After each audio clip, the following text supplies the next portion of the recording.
Hello and welcome. Yeah, this is what I'm dealing with. My truck is literally, the snow is higher than the bumpers. Check out the light glowing. That is beautiful. The snow is literally falling on my camera. Like it's, and then Robert's been clearing his truck off randomly. But you know, even so, you're not going to get out. It's a hill up there. We're uphill to get out of here. I already cleared off my solar once. And now it's got another 4 or 5 inches on it. So my feet, yeah. You guys can...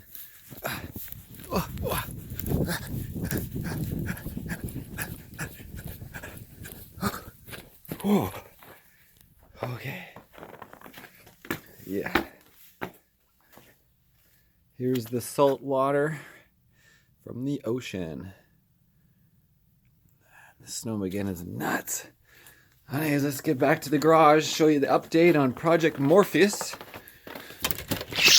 Oh. Woo! Oh yeah. Oh. Okay. Let's take a look what I've done since the last update. Oh boy. Over the Seattle tools. So, I'm about to take the shock out of Morpheus. I had to do a lot of extra work because of the electronic suspension. So you can see that plug right there. Oh, we're fogging up. I need to clear off the lens. Just give me a moment here. Get you guys cleaned up a bit. Okay.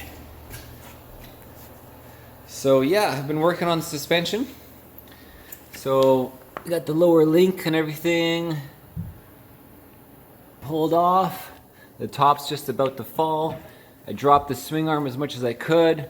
So I removed the electronic measurement device for this rear suspension to measure everything as it's rocking out. And I had to trace down the wires. There's like a whole little plug system in here, so lots to figure out with the electronic stuff. And here is the Nitron Pro that is just came off of Merlin and is, oh, power drop for a second. And it's gonna go on to Morpheus. So Robert's gonna have my shock with the 550 spring. This way, because with the snowmageddon prevented me from having work done at KFG, nobody came to work. So this way I'm having the correct spring for Robert. Now Robert weighs more than me, you know, a lot more than me, but as a novice, his speed is appropriate for the spring with his weight. We actually don't spring bikes for your weight. It's not about setting sag, guys. If I set the sag for my bike at my weight, then my spring would be a freaking 475, something really lightweight. But I run a 550 spring, or say 100 kilograms per millimeter. But if my weight was the factor, then I would run a spring that's like an 0.85 kilogram. Totally different. So everybody's obsessed with sag numbers, but that has nothing to do with racing. No, none of us check our sag. It's about how much we're using the suspension, how hard we're accelerating and entering corners and mid-corner G-force. So just some food for you guys to think about. And of course, yeah, so now I got 3 bikes that don't work in the garage. No shock on this guy. So all the bikes are incapacitated. No bike can move anywhere. It's a cool picture right there, though. Maybe I should take a picture. Bam. Yeah. And so I always forget what wrench sizes and stuff, so I just brought them over here, the whole thing. There's that sweet paint job by TJ. Look, it's silver right now. There's the red. You see, guys? That changes it a bunch. That blood red. Yeah. Nice and close. close in there. It's dirty, but gives you the idea. And well, what else have I done? So obviously I got it just sitting on the glove, the swing arm. You know, you got to make sure everything's out of the way. I installed the power commander. So you can see I used the blue zip ties, plugged them all in, double plugged. I then connected down there into the throttle position sensor. You can see it taped up, but all wired in, and I just got to put this, and then I have the map switch as well, which I'll put up to the handlebar so we can run different map switches. And then obviously I got to remove the ECU, got to remove the whole triple, remove the dash on this guy, etc. Get rid of those clip-ons, stock stuff. And as you can see, I got the dash removed. You know, everything. Ready to ride with a seat though. And the forks are just, you know, ready to pop out as soon as I undo the tops and decide I need the forks to swap.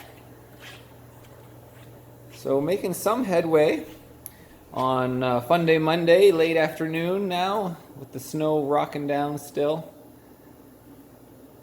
So definitely a lot to consider what's going on here. Well, Roberts can come, he can grab the camera because I can get that shot. Can you come grab the camera, bud? Sure. I'm going to film me getting the shock out. All right.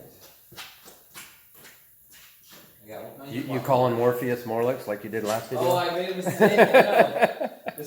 You're Morlix. Morpheus. You finally watched the video.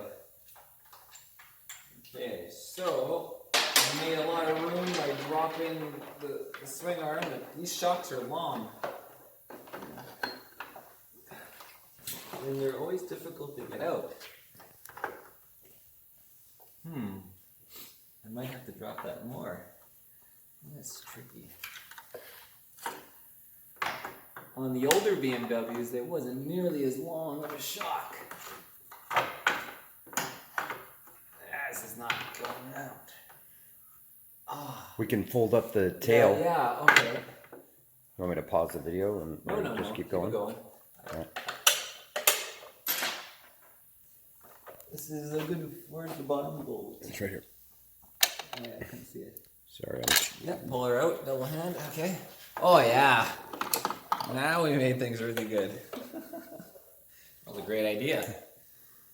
So anyways, there's your stock DDC shock that plugged in.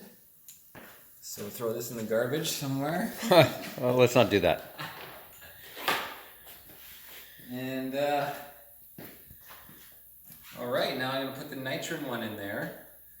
Maybe just keep the video going as I clean this guy up. Actually, I will measure and put this on exactly 3 millimeters because that's going to be your ride height, Robert. And then I'll throw it in because we have all the extra room. Normally, this was a trick that Barry at KFG, he's like, hey, just break the bottom lock nut of for the rear shock, and that way you save this distance on the shock, so then it's much easier to get out. You see, Robert? Yep. Because obviously that makes sense. Yeah. So that's what we always did. But you can't do that on the stock shock because they don't allow you to change the ride height. Anyways, this is part 5 from Project Morpheus. And